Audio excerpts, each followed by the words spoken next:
இது வந்து நீர் மாதிரி. எந்த நீரை நாங்கள் சோதனைக்கு உட்படுத்த போகிறோமோ அந்த நீர் மாதிரி. இது காய்ச்சி வடித்த நீர். இது வந்து 1 தொடக்கம் 7 வரை இலக்கமிடப்பட்ட 280 மில்லிலிட்டர் முகவைகள். மற்றது ஏனைய அளவு சாடிகள், குழாய்கள் தேவைப்படும் இடத்தை நாங்கள் அதை பாவிக்கலாம். இப்போ நாங்கள் பார்ப்போம். அந்த 1 என்று இலக்கமிடப்பட்ட முகவை எடுப்போம்.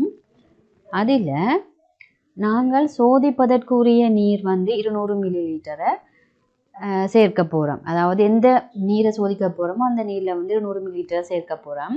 அங்கே வந்து காய்ச்சி வடித்த நீர் வந்து நாங்கள் சேர்க்க போகிறது இல்லை. 2 என்று இலக்கமிடப்பட்ட முகவையில் நாங்கள் 100 மில்லிலிட்டர் சோதிப்பதற்குரிய நீரையும் 100 மில்லிலிட்டர் காய்ச்சி வடித்த நீரையும் சேர்க்க போகிறோம். இவ்வாறே 3, 4, 5, 6, 7 என்ற முகவைகளுக்கு இந்த அட்டவணையில் காட்டின மாதிரி சோதிப்பதற்குரிய நீரையும் காய்ச்சி வடித்த நீரையும் குறிப்பிட்ட அளவுகளில் நாங்கள் சேர்க்க போகிறோம். இதில் 3வது முகவையில் 70 மில்லிலிட்டர் சோதிப்பதற்குரிய நீரும் 130 மில்லிலிட்டர் காய்ச்சி வடித்த நீரும் இருக்கும். 4வது முகவையில் 50 மில்லிலிட்டர் சோதிப்பதற்குரிய நீரும் 180 காய்ச்சி வடித்த நீரும் இருக்கும். 5வதுல 35 மில்லிலிட்டர் சோதிப்பதற்குரிய நீரும் 165 மில்லிலிட்டர் காய்ச்சி வடித்த நீரும் இருக்கும். 6வது முகவையில் 25 சோதிப்பதற்குரிய நீரும் 175 மில்லிலிட்டர் காய்ச்சி வடித்த நீரும் இருக்கும். 7வது முகவையில் 17 மில்லிலிட்டர் சோதிப்பதற்குரிய நீரும் 183 மில்லிலிட்டர் காய்ச்சி வடித்த நீரும் இருக்கும். இவ்வாறு நாங்கள் 7 முகவைகளையும் தயார் செய்கிறோம்.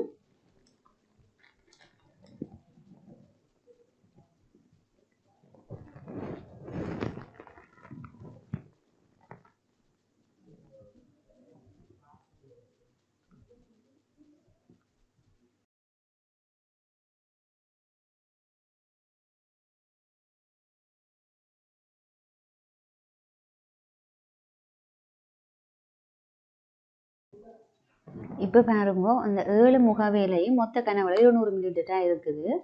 இப்போ நான் இந்த முகவைகளை வந்து இந்த மாணவர்கள்கிட்ட பரிசோதிக்க கொடுக்க போகிறேன். ஒரு 10 பேரடைஞ்ச ஒரு மாணவர் குழு அவையிட்ட இந்த மன நுகர்ச்சி பெருமானத்தை பரிசோதனை கொடுக்க போகிறேன். இங்கே வந்து மன உணர்ச்சியை தராத கூடுதலான கனவளவு விகிதத்தை கொண்ட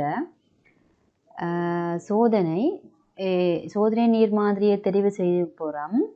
இதற்குரிய டிஓன் பெருமானம் வந்து இங்கே தரப்பட்ட நீர்மான டிஓன் பெருமானம் என கொள்ளப்படலாம். இப்போ நாங்கள் என்ன செய்ய போகணுன்னு பாருங்க. அந்த முதலாவதாக ஒரு மாணவிட்ட இந்த 7வது முகவையில் இருந்து 1வது முகவை வரைக்கும் மன உணர்ச்சி இருக்குதோ என்று கொடுக்க போகிறேன். முதலாவது 7வது இலக்கமிடப்பட்ட முகவையை கொடுக்கு அவட்ட கேட்குறேன், உங்களால் மன உணர்ச்சி ஏதும் உணரப்படுகிறதா என.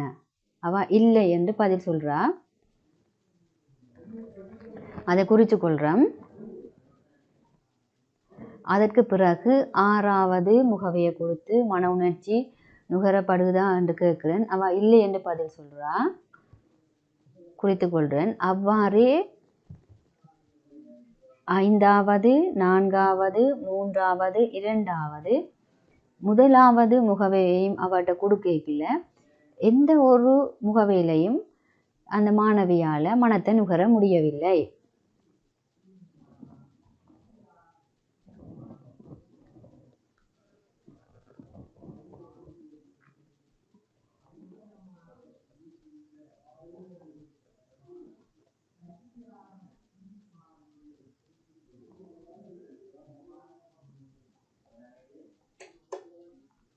இதே போன்ற அதே பரிசோதனையை இந்த மாணவன்கிட்ட கொடுக்குற 7வது முகவையில் இருந்து 1வது முகவை வரைக்கும். 7வது முகவையில் அவர் மன உணர்ச்சியையும் அனுபவிக்கலைன்னு சொல்கிறார். 2வதாக 6வது இலக்கமிடப்பட்ட முகவையை கொடுக்கும் பொழுதும் அவராலையும் எந்த மன உணர்ச்சியும் இனங்காணப்படவில்லை.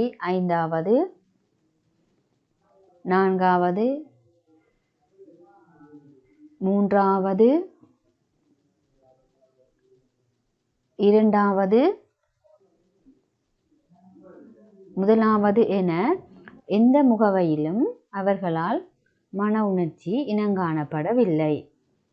இவ்வாறே ஏனைய மாணவர்களிடமும் இது வழங்கப்பட்டு அவர்களுடைய பெறுபேறுகள் குறித்து கொள்ளப்பட்டது. அந்த பெறுபேறுகளின் ஆய்வின்படி எந்த முகவையிலும் மனத்தை அவர்களால் உணர முடியவில்லை. இந்த மாணவர்களின் மன உணர்ச்சி பெருமானத்தை அடிப்படையாக வச்சு கொண்டு இனி நாங்கள் இந்த டிஓயின் பெருமானத்தை கணிப்பிட போகிறோம். த்ரெஷோல்டோட நம்பருக்குரிய கல்குலேஷனை பார்ப்போம்.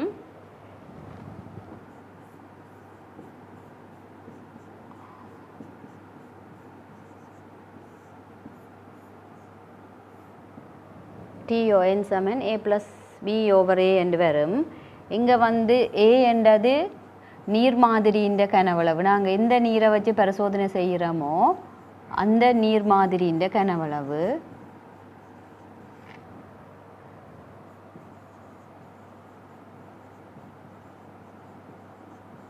B என்பது அதுக்கு எவ்வளவு காய்ச்சி வடித்த நீர் சேர்க்க போகிறோம் என்றது. அந்த காய்ச்சி வடித்த நீரின் கனவளவு.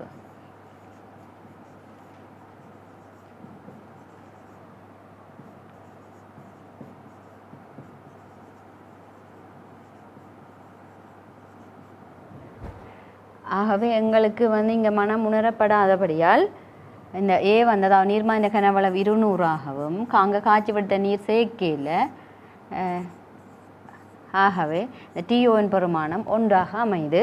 இது வந்து குடிநீருக்கு பொருத்தமான நீராக இருக்குது.